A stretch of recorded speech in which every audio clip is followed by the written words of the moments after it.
Hello everybody. Good morning. Thank you for tuning in on a Saturday morning, giving some time over the weekend for SusTalk 57.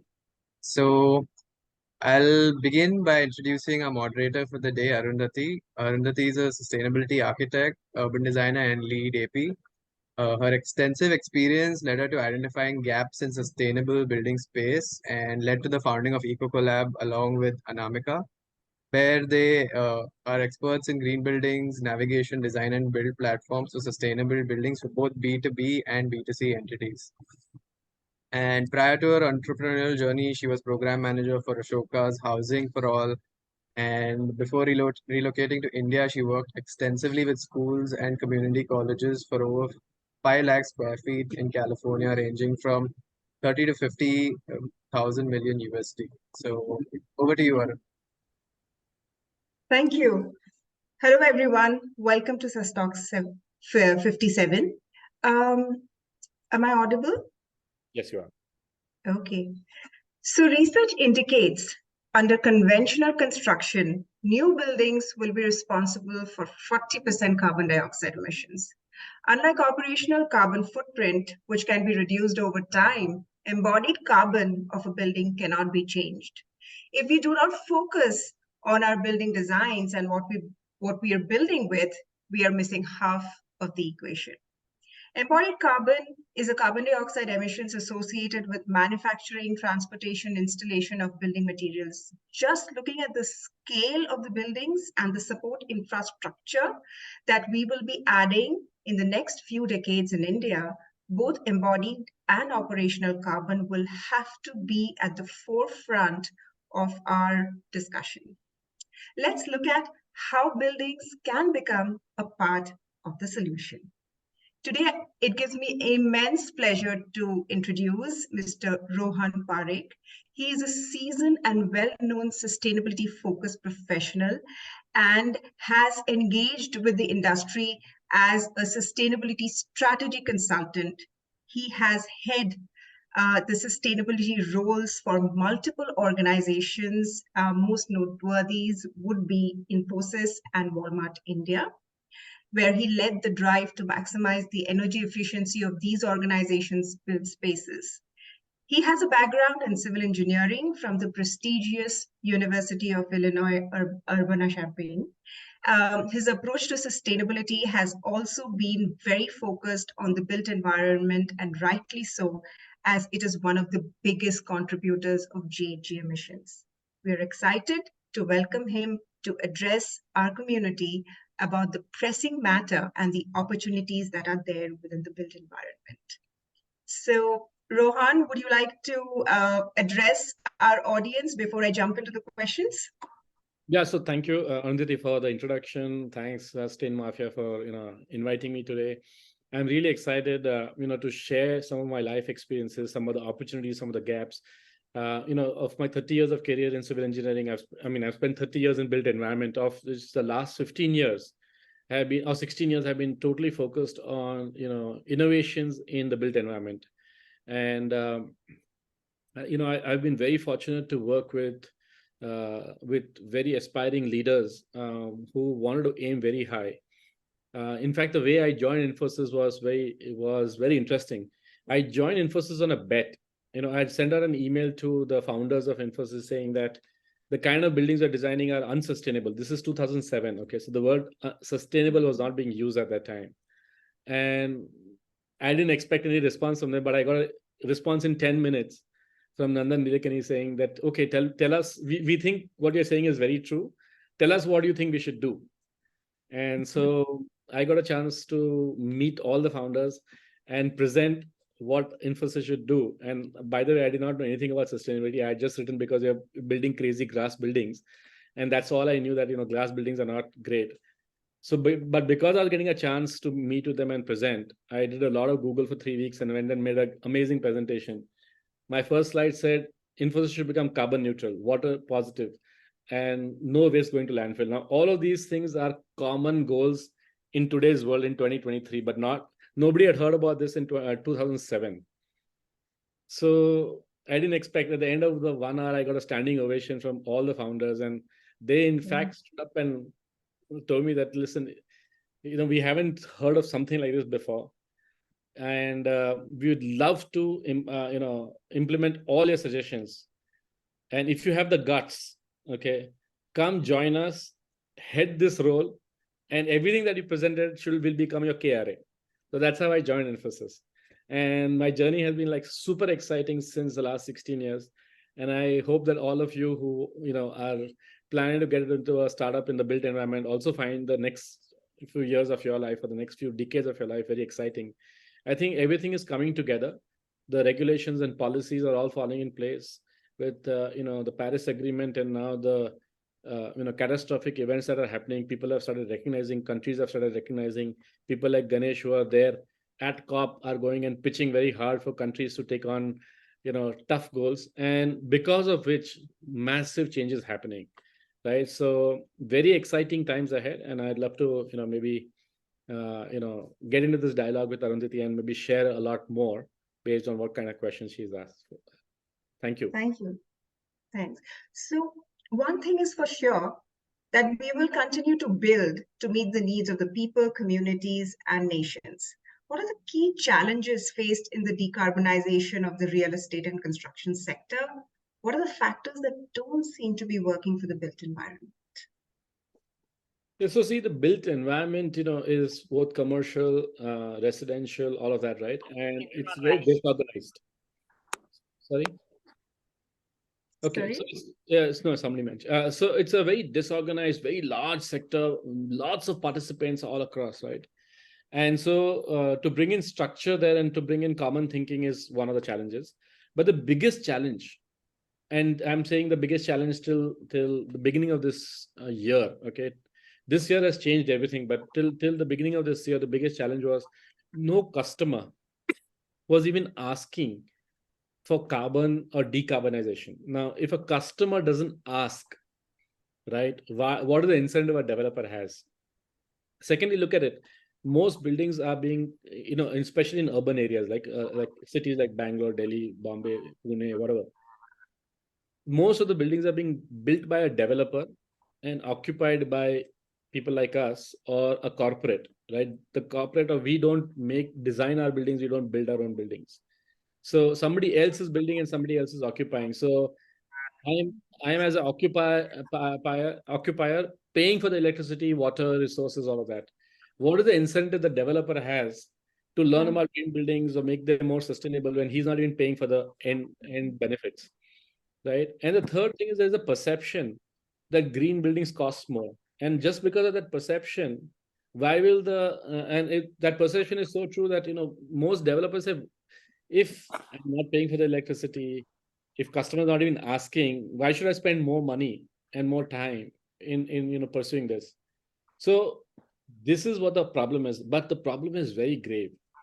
India is adding 1 billion square feet of new space every year, maybe even more than that, right? And 50% of India of 2050 is not yet built. 50% of India of 2050 is not yet built. Now, the opportunity is so huge, and we don't want to go down the China way, right? So I'll tell you what happened in China from 1995 to 2015. China had the greatest growth, and they were just adding buildings after buildings. They were actually adding one new New York City every year. At that pace, right? They were building 2-3 billion square feet of new buildings a year, and they built it very, very inefficiently. They just looked at iconic buildings, didn't care about energy. Their codes were very bad, and the Infosys China building was consuming 300 units of electricity per square meter per annum, whereas the best building in Infosys India is consuming 70 units, 4x difference, 4x.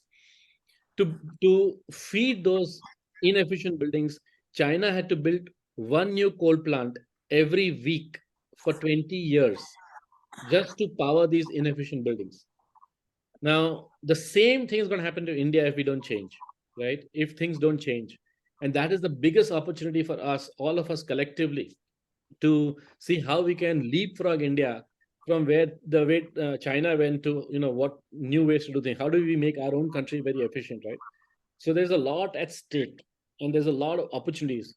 But what is happening is that for the first time, I'm noticing that regulations are coming in play.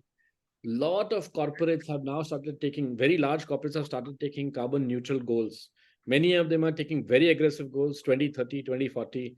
Infosys, by the way, reached carbon neutrality in 2020, right? And so those are the beacons, right, who are driving. They are the guys who set the tone, and many people are now following. And because of that, there is a concept called scope 3 emissions, which is anybody who's occupying the building, in India, any corporate, the emissions in those buildings are considered as part of their emissions. Yes. And scope 2 and scope 3 emissions, right? So essentially, customers who have started taking carbon neutral goals or net zero goals, and there are quite a few of them now globally, have now started telling and asking developers in India that what is your energy carbon footprint? Now, this was alien just a few years ago, this conversation, and it's just picking up, and it's picking up so much that suddenly I'm getting calls across, from so many developers saying that how can you help us strategize? Now, I'm just telling you, even 2 years ago, this was not true. Okay. And of course, the last few years, there was very little happening in the real estate sector because of COVID. But now that things are springing back, people have started going back to work and there is more demand, the conversations are changing from the customer. So that is the big change I'm seeing. That was a problem, but it's changing. Now transformed into an opportunity. Okay. So how can stakeholders, including, like you have answered some of this before, like how can stakeholders, including developers, architects, contractors, and building owners collaborate to drive the sustainability agenda forward? You mentioned about GHG emissions and scope 3, and people are now asking, what is your carbon footprint before occupying or, signing the tenant lease? So what, in your opinion, is some of the things that is working for India other than the one that you have mentioned already? See what the community, the fraternity, like you talked about, developers, architects, engineers, what they need to do is to really upgrade their skills. They need to understand, what is the sustainable. They have all been so used to designing something that is easy, cheap, and fast to design. And since the customer was never asking for, like I'm sorry, look at all of you when you go out to buy an apartment. Do you ever engage the developer in, oh, what is the carbon footprint of this building? How much energy does it use? How much water does it use? Never, right? If you're not engaging, why will the developer care, right? And that is never a criteria. And so the designers also need to now understand some of this, and they need to upgrade their skills. The other thing that is missing is that the designers are not using adequate tools, and that's an opportunity for startups, right, to develop tools where a designer can quickly come up with a model of the building and understand the implications of daylighting, of energy, of water. And if that is possible, then they will continue to design.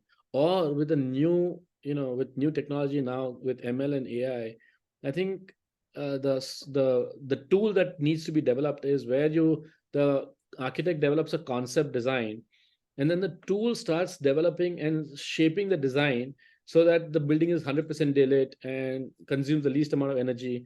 It keeps changing the orientation of the building and finds out which is the best orientation of the building, right? So it runs thousands of simulations in the background, and then suggests to the architect that, okay, this is the best opportunity. What it can do is, a software which can say, okay, I'll parameterize every parameter. So what is the amount of glazing should be there? What is the thickness of the insulation?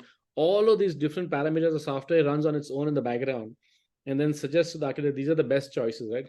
So one is the use of tools, upgrading skills, and going back to basics. I mean, in 101 of architecture, everybody's been taught about sustainable buildings, but nobody practices it really. So I think these are some of the key things. What also needs to change is the willpower. Okay, I think we all need to move towards making the country more sustainable. So that's a very clear ask. Okay, right. So our government plays a pivotal role in shaping policies and how future communities and cities will evolve. As an architect, I know about the Bureau of Energy Efficiency's Energy Conservation Building Code, which is also known as ECBC, which is now widely being adopted by many state governments. So what other policy level changes is required immediately, maybe let's say in the next 5 years? So ECBC is a great step in the right direction. However, ECBC also gets outdated with technology changing, right? And so ECBC needs to keep getting updated. And I think what needs to happen is that ECBC plus or super ECBC, that's another category within ECBC, Yeah. that needs to become mandatory. Okay, if we don't want to go down the China path, okay, if you don't want to just build coal plants just to power your inefficient buildings, then I think it's really, really critical that these things become mandatory. The other thing is that what we need to do is, government is right now doing this PLI schemes, production linked incentive schemes for various sectors. Right now they have it for electronic manufacturing. Recently they launched it for EV vehicles, two-wheelers, right? They need to really create PLIs for the real estate sector. I mean, we really need to create incentives, because what I believe and what I have experienced and what I have done in the last 16 years is that every green building that I have designed, okay, and is cheaper than the conventional building. But that data is not out there. Okay, since the data is not out there, most people are thinking it's more expensive. So if you have to change everybody's mindset, if they do 2 or 3 very deep green buildings, they will realize that it's cheaper. Once they realize it's cheaper, they won't go back to the old days of doing things, right? So just to make this incentive or this change happen, the government needs to create a whole bouquet of incentives, right from faster approvals of designs, for occupancy, for approvals of plans, to say maybe a 50% rebate, or a rebate till 2030 on property tax for end consumers. Maybe 25% lower tariff for buildings that get categorized under this scheme. Means there will be a certain set of criteria. If the building meets those criteria, then all of that. And maybe even a bigger incentive is that they get a 25% additional FAR for the next project if they are able to deliver a building which performs well. So with these kind of incentives, what happens is that overnight, the whole design community and the developer community will do a PhD in green buildings, because it's very, very profitable for them, right? Although it is profitable otherwise also, this will make them understand that it's very profitable. And then you don't need to push this incentive after 3-4 years, because everybody will know that it is profitable anyways. So that's how you leapfrog the country. That's my idea. Right. Yeah, some very valid points out there. One coincidence is that in EcoCollab also, we have demonstrated on the ground that in the B2C segment for villas, that our green buildings cost as much as the conventional one. So we've taken, people ask, what is the delta? The delta is zero. So, and yes, government incentives will go a long way into converting some of the fence sitters and adopt building sustainability more aggressively. Now, as of February 2023, a total of 92,000 startups have been officially recognized by the DPIIT. Pre-pandemic in 2019, the number was a little above 11,000. So what are the different areas of innovation that you are seeing that will have a positive impact on the built environment? If you could illustrate some of the examples, that would be great. Yeah, so what I'll do is, over the last 30 years, I can tell you where the gaps are and where the opportunities are for the startups, right? I mean, there are quite a few. The built environment, like you said, right, consumes 40% of the world's energy and 35% of the world's emissions. But also offers the lowest hanging fruit in terms of possibilities of driving change. Lowest hanging. It's the fastest way to drive change, because most of the technologies are there or partly there, but it's an adoption issue, right? And so let's start from the very basics. Like, the biggest part of the decarbonization journey is in the materials, the embodied energy that you started telling us. There are two elements, two materials which are widely used in construction in the built environment, right? Steel and cement. Now, put together, they probably are responsible for 10% of the world's emission. That's huge, right? But they probably, in terms of materials, they probably also have the lowest footprint. So if you replace cement with something else, it probably have a larger footprint, right? So it's inevitable. So what is important is we revisit why those emissions are being created from those two materials. We revisit how the manufacturing process is happening, and there are quite a few startups right now world over who are tackling this very, very large problem. 10% of the world's emission. Okay, there are companies and startups who have now started looking at how can you look at iron is made from iron ore, and basically iron ore is reduced, and you need a reducing agent, and they use carbon as a reducing agent to make iron, from iron oxide to iron, so the oxygen goes to carbon. So essentially, what we are saying is that how do you redefine chemistries? And there are startups, in the US right now who have redefined the electrochemistry in the way they are really refining steel and iron. And instead of using 1600-degree temperature, which is where they burn and they combine, they're now able to do it at 60 degrees. Okay. So essentially, they're moving away from using coal and fossil fuels for heating to electricity as heating. Electricity can come from clean sources, which is solar or wind, something like that, hydro, right? And so hence, there is a very high possibility that steel can become carbon neutral, right? Something that's responsible for 5% or the 7% of the world's emissions can change. And so I think, people out here, you can see this as an opportunity. Now, steel is so widely used in the world that no one company can meet the people's demands, right? You should pick up from these ideas and maybe make them even better. And this is not such a difficult process, right? It's about reducing the iron ore to iron, and hence, I recommend that. Cement, burns calcium carbonate in kilns, and they are at 2,700 degrees centigrade. You're burning waste, you're burning coal, you're burning all kinds of fossil fuels to generate that kind of heat. But there are new processes that are there now. Instead of calcium carbonate, they're using calcium silicate, which doesn't require any of this, right? So I think what's happening is that some breakthrough innovations are possible, and there are many startups right now working in this area of reducing the embodied energy in cement and concrete. And that's a massive opportunity, because again, I think the after water and maybe some other material, concrete is probably the largest material that's consumed by humans on The the planet. second most largest compound that is consumed on the So planet. all I'm saying is that there are some massive opportunities out there, and these are things that you should not lose.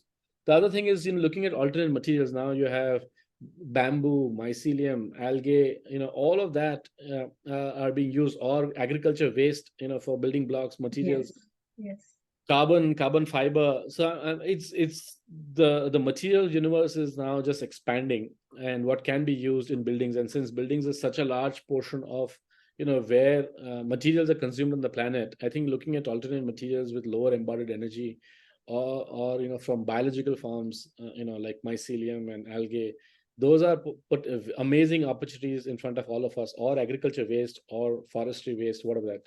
So great opportunities right there. The second area that from a decarbonization of operations perspective, right? One, we talked about embodied energy, but if you're looking at operations, where is the maximum energy going?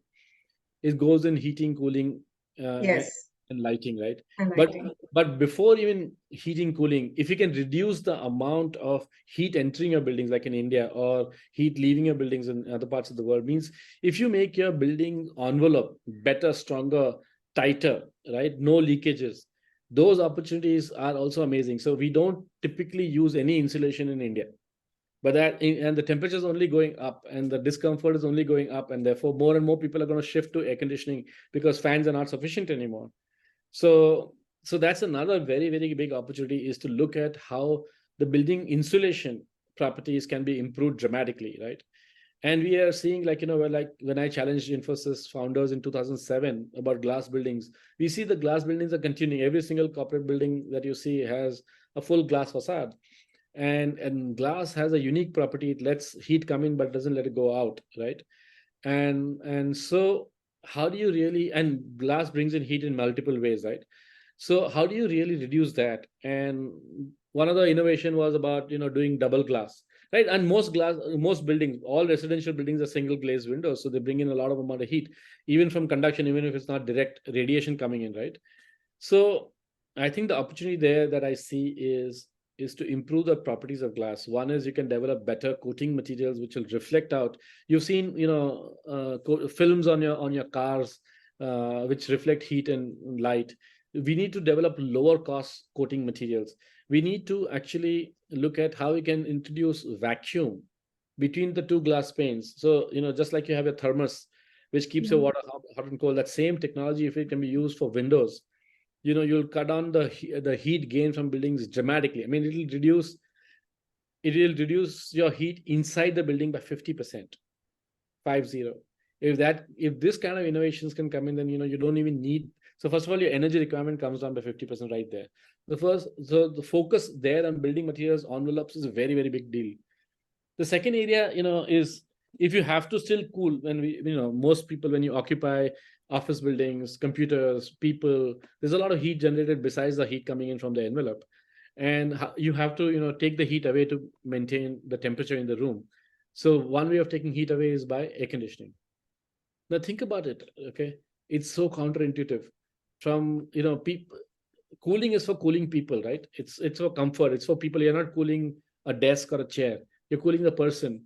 And you're using air in air conditioning and convection. Now, air is a bad conductor of heat, but you use air in air conditioning to cool. And nobody has been questioning this in 1902. Okay, since Carrier invented air conditioning, this is the most fundamental problem. Is the most inefficient way of doing cooling of people. And Infosys in 2009 started questioning why air conditioning. Right, both physics and chemistry tell us that it's not making sense. And so they actually came up with a technology called radiant cooling, and they patented it so that nobody else can patent it and nobody else can stop others from using it. But these are the kind of ideas. I mean, Infosys is an IT company, okay? And so I'm just saying the fundamental question of why air conditioning, right? Now, of course, if you still have to use air conditioning, then how can you do it better, much better, right?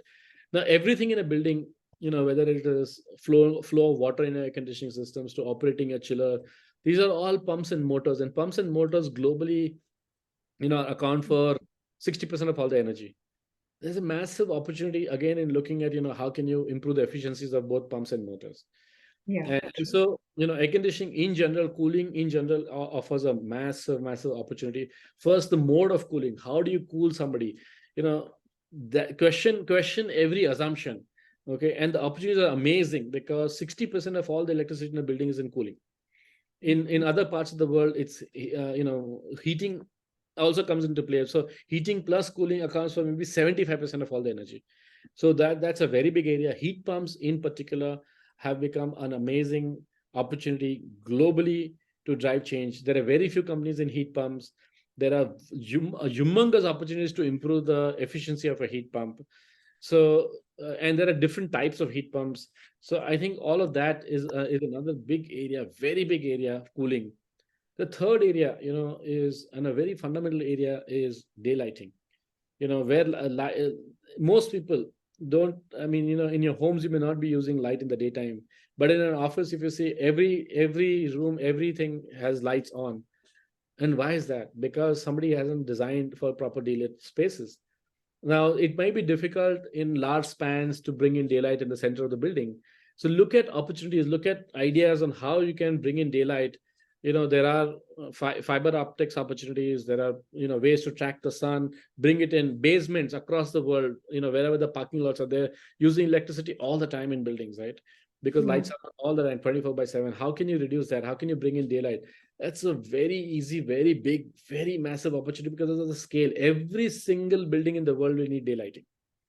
And even in your own home, which is very well daylit, you will find that there are certain rooms, maybe one room which is facing a duct, or a bathroom where there is not enough daylighting. So every building in the world, we need this very scalable daylighting technologies. They're not so difficult, but they're not prevalent. I mean, it's not existing. These are ideas that I want startups in the world to start pursuing. Huge opportunities, right? Other areas I think is controls. We buy the best equipments in the world, but like you buy your most sophisticated TV or most sophisticated music system, but only 3 or 4 functions, right? Start, stop, change channels. We don't use most of the other features. Same thing with equipments. We buy the most sophisticated, efficient, energy efficient equipment, but we don't know how to operate them properly, right? So I think what is important is that we put proper IoT devices, controls. We do very detailed measurements, automate the whole system so that it works. Based on occupancy, based on climate, based on other aspects, the system modulates to its most efficient levels. And I think the big opportunity here is that building diagnostic software. Okay, in a typical building, there may be, say, 2,000, 3,000 sensors, temperature sensors, humidity sensors, occupancy sensors, all kinds of sensors are there. But many of these sensors stop working. And if in a completely automated system, garbage in is garbage out. So if few of the sensors don't work, then the system doesn't work properly. And there are no companies who have built diagnostic software, saying that how do you diagnose out of these 2,000 sensors which are not working? Okay, and so that's a very, very big opportunity. Every single building, every large corporate building in the world would want to install a diagnosis software if that's possible, because then they can use automation to the fullest advantage, right? That's not happening. The third area, another area that I do see is the use of robots. Okay, robotic construction is now very well suited to take over. We've seen startups who are doing 3D printing of buildings now, and that just buildings is one difficult application, but facades of buildings is a very easy application. Architects all over the world want to use very, very nice creative facades, but they are very difficult to manufacture. But it's easy to do that in 3D printing. Those are very, very large opportunities. Again, 3D printed materials can act as sunshades, can act as barriers to heat coming in. Lots of opportunities right there, right? But the other opportunities is in construction, and in embodied energy both, is massive waste. You see the amount of wastage, if you've seen your own homes, the amount of waste that happens in plastering a wall, the amount of waste that happens in painting, right? Punning, all of that. If you shift this, some people to robotic applications, first it'll be very fast, very systematic, and very little wastage of materials, right? So that's very mature. It's very doable. It can compete today. There are almost no companies doing something like this. There are maybe a handful in the world who are attempting something like this, not been very successful yet. And this is very ripe for global implementation, global innovation. I would really suggest that people look at this. Another area is combining imaging technologies with drones. An ex-colleague of mine at Infosys has started a company which uses a drone to fly over a construction site and estimate how much work was done the previous day.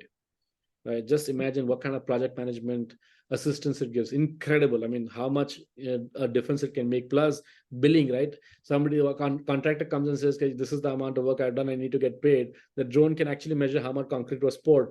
Was it 5 centimeters? What is the area was poured? And then, the same drone flies inside the building and tells you, okay, so many bricks were laid, so much square feet of plastering was done, so many square meters of, painting was done. So again, estimating and, figuring things out, the whole automation part of, the most drudgerous and the most difficult part. And it becomes so easy. I mean, it's so fast, so accurate. So some of these areas of technologies, every developer would want this. Okay, the ask is global. The ask is the massive requirement. Maybe a handful of companies in the world are right now tackling it. They're not even doing it to the best of their abilities. Very, very big opportunities for innovation out there. What else? In materials, we were talking about waste, interlocking bricks, interlocking, walls. Those are like Lego blocks, right? Which use less mortar in between them. That's another very big opportunity, I think so. Lastly, I want to come, as building, interaction with other energies, right? It's like renewable energy. So solar, all rooftops can be amenable to solar, or many of the rooftops can be amenable to solar. Solar is today the cheapest form of energy. I happen to write the solar policy for the country. In 2012, when Indonesia changed the price of coal, 40,000 megawatts of coal plants became unviable in India. That pushed me to write the solar policy, worked with the government for 2 years continuously to actually to create the first open access policy for Karnataka, which got copied in most part of the country.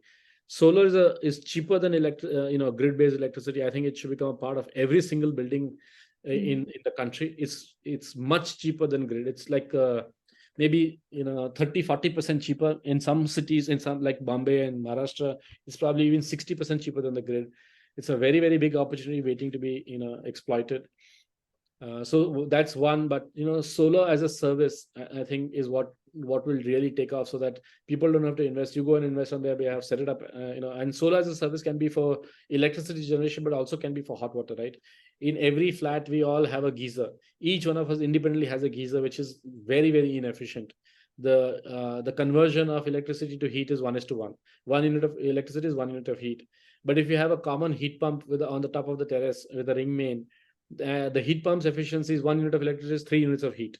So it's 1:3. So that's a 3x more efficient system. So, things like this as a service. So you set it up and you offer it, you meter the water and you give it, right? Now, talking about water is such a large opportunity. Think about it that, in every apartment complex, we have to recycle the water. Only 20-30% of the water comes back to us as flushing. The remaining 70-80%, some maybe 10% goes into gardening, but the remaining 40-50%, maybe even 60% of that water is thrown away after recycling. And we are all buying tanker waters day after day after day. And Bangalore's water conditions have become so bad. The water tables, which was at 800 feet in 2000, at maybe 300-400 feet in 2000, are today at 1600 feet. So we are depleting water which was there maybe 10,000 years ago, and just using it for our consumption. Now, at one shot, we're taking the water out from the groundwater, washing our hands, and most of that water is wasted. So we are taking fossil water and wasting it. If we could recycle that water and make it portable, and that's not such a complex technology, right? The sewage treatment plant anyways gives you very good quality water. Now you just have to make it portable. And there's hardly any investment going in there. Massive opportunities. Every apartment complex across the country would need something like this and not want to waste water. If you can convert that into and keep on reusing water again and again and again and again, think about it, how amazing that would be, right? Massive opportunity right there. So I think, and the last opportunity that, I want to talk about is air quality, right? Homes and offices where a large occupancy is there, they have terrible air quality just because there is so much volatile organic compounds. One is coming from people, the other is coming from paints, equipments, all of the other things. And so, again, very, very big, large opportunities right there in, monitoring air quality, understanding when and how much amount of outside air needs to come in to be coming, so that the indoor air quality improves. That really improves health, and this became a very, very big opportunity during COVID times, right? Most people are not willing to go to offices because of the spread of germs. Yes. And so there are newer ways of how cooling can happen, how air can be delivered. So think about it, that if air was delivered where it is not mixed, where you deliver a cool air-conditioned air from bottom, it becomes warm, goes up, rises up, and then is sucked out, right? So it doesn't mix in the room. What an amazing opportunity that is, right? Nobody is working on that, right? There are no buildings where such kind of displacement ventilation is happening. So I have listed a large number of opportunities right there. Yes. I mean, if I had more time, I could probably go on for another 2 hours in terms of, drilling down in some of these opportunities in terms of where it is. But I think, Ahan had mentioned to me that 11:40 we should stop. I can take one more question, maybe, Arundhati, and then I think we'll open it up for questions from others. Right. Since you ended at, discussing about air quality and, displacement ventilation, what are your thoughts on cooling, evaporative cooling? So, in air conditioning, there are multiple ways to do. The chiller is the most inefficient and consumes the highest amount of energy, right? Evaporative cooling is probably consuming only 1/3 of that. I mean, I can tell you of a project. We were designing the National Law School in Nagpur. Okay. The new campus coming up there, and the entire summer, of Nagpur, where it is very dry outside, but very hot inside. So it's 45 degrees outside. We have provided cooling only by evaporating water. the delta is 25 degrees. By just evaporating water, you can bring the air temperature down from 40 down to 20, 45 down to 20. 20. Okay. And then that temperature, 20 degrees air, if you supply at the floor level, is very comfortable for people. Now, what are we doing? We are just evaporating water, means we are just blowing air across. So it's only the cost of the electricity for a blower. There is no pump, there is no chiller. So there is a pump, but very little. There is no chiller out there. There's no motor out there, right? So that is such a big difference. And that also, when you blow, if you use a VFD in your fan, it drops the energy down significantly. So there are multiple ways. I want to just leave you with the thought that today 99% of the buildings in India can reduce the energy by 50%. 99% of the buildings in India can reduce the energy consumption by 50%. That's the opportunity for retrofits. But like I said, 50% of India of 2050 is not yet built. So opportunity for doing it right the first time and getting it right going forward is even bigger. So, I'll stop here maybe.